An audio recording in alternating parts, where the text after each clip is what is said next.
Hello दोस्तों, आपका स्वागत है हमारे चैनल द हॉरर शो में। जैसा कि दोस्तों हमने आपसे कहा था कि हम डेथ स्नो मूवी का सेकंड पार्ट लेके आएंगे, तो हम लेके आ चुके हैं डेथ स्नो मूवी का सेकंड पार्ट, जिसका पूरा नाम है रेड वर्सेस डेड, लाल रंग और मृत्यु। तो आइए बिना किसी बात के स्टार्ट करते हैं एक्सप्लेनेशन को।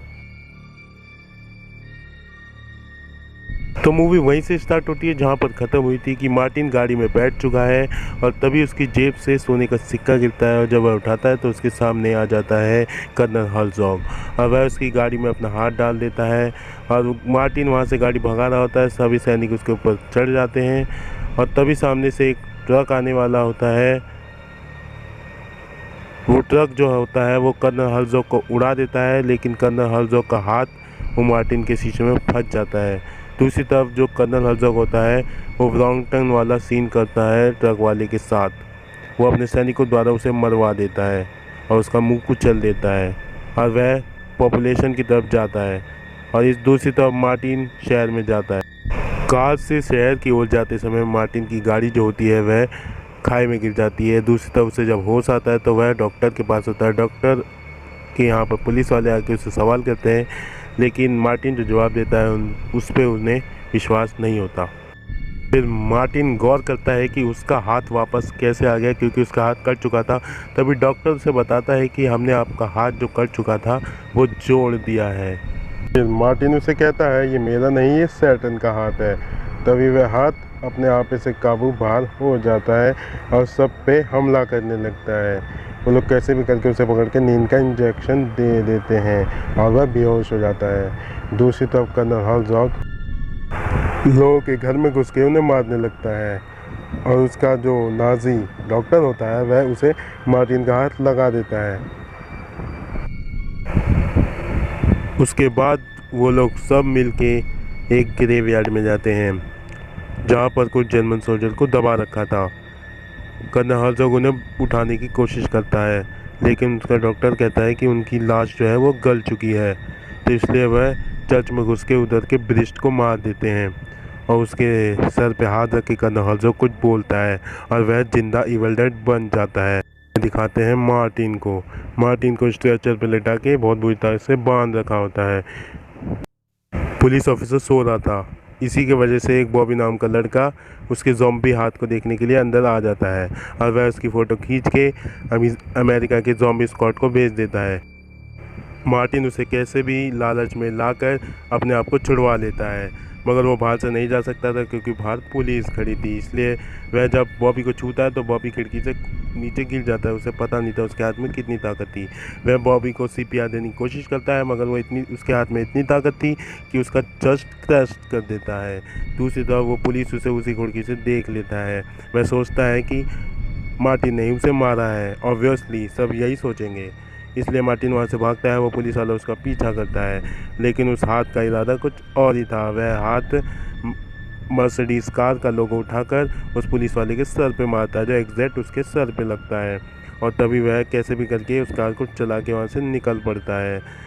मार्टिन के पास बॉबी का कॉल था, इसलिए उन्हें ज़ॉम्बी स्क्वाड का कॉल आता है। वह कॉल उठाता है तो उन्हें वह सारी हिस्ट्री बता देता है और वह लोग बोलते हैं हम नॉर्वे आ रहे हैं तुम्हारी मदद करने। लेकिन तब तक वो ज़ॉम्बियों के बारे में और पूछताछ करे। फिर हम दूसरी तरफ देखते हैं डैनियल को, ज़ॉम्बी स्क्वाड के लीडर, और उसकी असिस्टेंट मोनिका और ब्लैक को। इनको देखते थोड़ी सी उम्मीद हमारी जग जाती है।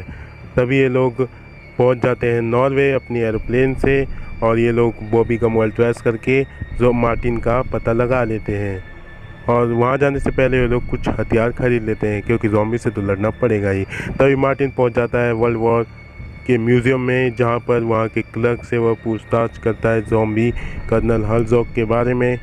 वह जब उसके बारे में नहीं बताता, मार्टिन उसके साथ ज़बरदस्ती करता है। वह उसे कर्नल हर्ज़ॉग की डार्क हिस्ट्री बताता है।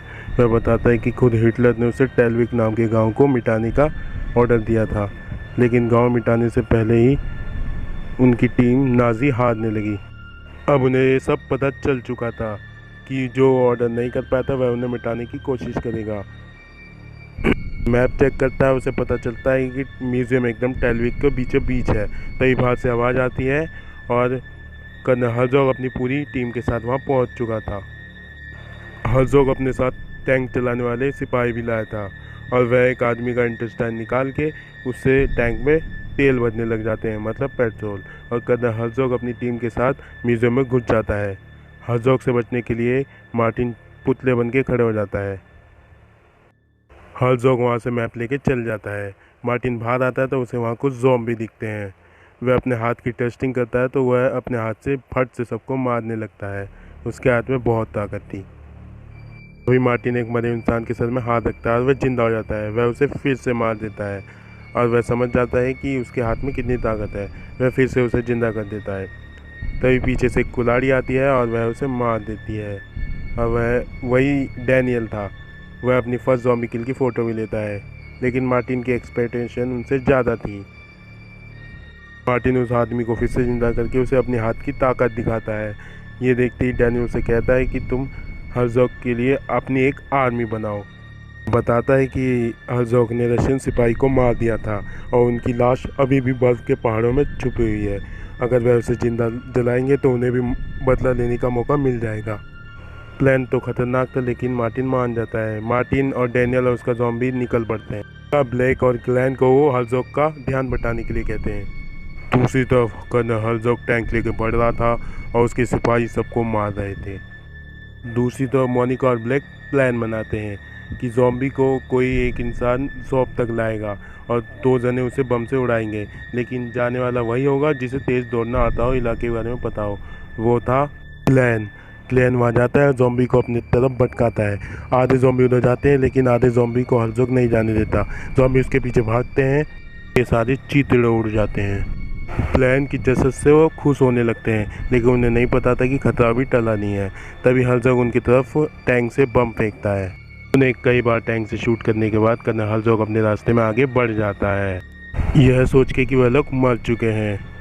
दूसरी तरफ मार्टिन की कार एक गड्ढे में फंस जाती है और कार वापस निकालने के लिए उन्हें टायर के नीचे कुछ रखना था।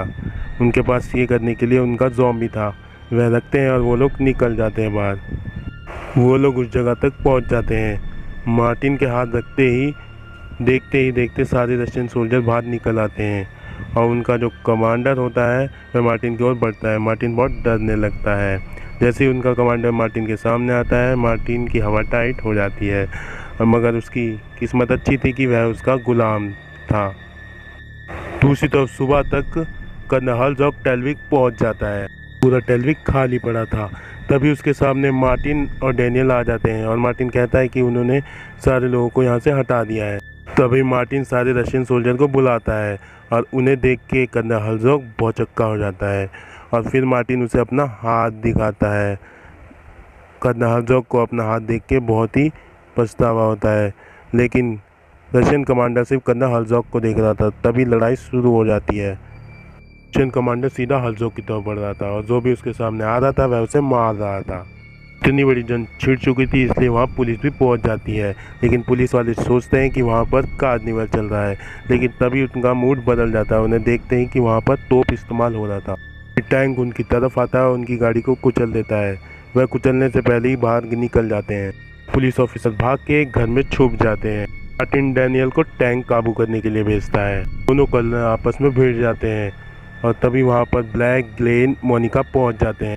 मार्टिन की टीम नाजी टीम पर भारी पड़ रही थी, लेकिन नाजी डॉक्टर अपना काम बहुत ही अच्छे से कर रहा था। वह कैसे भी करके सिपाहियों को लड़ने के काबिल बना रहा था। तभी कर्नल हर्जोग पर रशियन कमांडर भारी पड़ ही जाता है, लेकिन पीछे से एक नाजी सिपाही उस पर हमला कर देता है। पकड़ लेते हैं और हर्जोग उसे मार देता है। देखते रशियन हारने लगते हैं। तभी वो लोग हर्जोग को मारने का प्लान बनाते हैं, क्योंकि वो मर गया तो सभी सोल्जर भी मर जाएंगे। लेकिन हर्जोग से भिड़ जाता है। दोनों के बीच बहुत लड़ाई होती है और हर्जोग उसे मारता है, लेकिन मार्टिन के पास भी हर्जोग का हाथ था तो वो भी उसे मारता है। दूसरी तरफ डैनियल टैंक में घुस जाता है और वह 2 सिपाही को मार देता है। तो नहीं कर रहा था, इसलिए वह टैंक सीधा उस घर में घुस जाता है जहाँ मार्टिन और कर्नल हर्जोग लड़ रहे थे।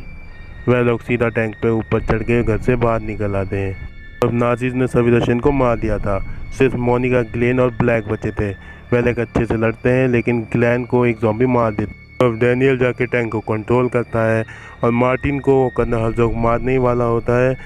तभी टैंक का जो मुंह होता है वह डैनियल कर्नल हर्जॉग के सर की तरफ करके उसका सर उड़ा देता है। उसके मरते ही सारे नाजी ज़ॉम्बी भी मर जाते हैं और मोनिका ब्लैक बच जाते हैं।